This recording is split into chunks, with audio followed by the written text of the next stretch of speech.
จอประชุมอัจฉริยะ Mac Hub V7 มาพร้อมกับเสียงที่ดีเลิศเพื่อเพิ่มความชัดเจนให้ทุกการสื่อสารมีไมโครโฟน16ตัวหับเสียงได้ไกลถึง15เมตรมีระบบเสียงที่มีคุณภาพสูงโดยระบบ AI ที่ช่วยปรับเสียงได้ดีที่สุด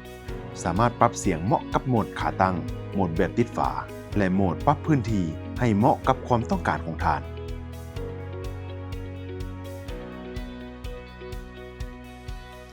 มีตัวช่วยปรับเสียงอัจฉริยะที่กำหนดเสียงไปตามทิศทางให้เหมาะกับพื้นที่ตามความต้องการของท่านมั่นใจในคุณภาพเสียงได้ตลอดเวลามีระบบ AI ตัดเสียงรบกวนเป็นเทคโนโลยีที่ช่วยตัดเสียงรบกวนด้วย AI เพื่อให้เสียงชัดเจนยิ่งขึ้น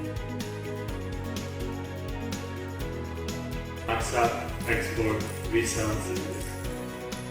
Maxap Export V7 Series มี AI เสียงรอบทิศทาง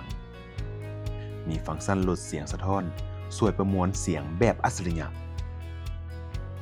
เฮ็ดให้การประชุมของท่านมีเสียงดียิ่งขึ้น And also teacher really like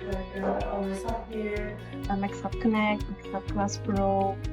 and of course Maxhub Note. It's integrate different. จอประชุมอัจฉริยะ Mac Hub V7 ให้เสียงเหนือระดับที่จะเห็นให้ท่านบ่พลาดกับข้อความสำคัญถ้าท่านใดสนใจติดต่อได้ที่เบอร์ 020-9777-1567 บริษัทซีโอนอิเล็กทรอนิกส์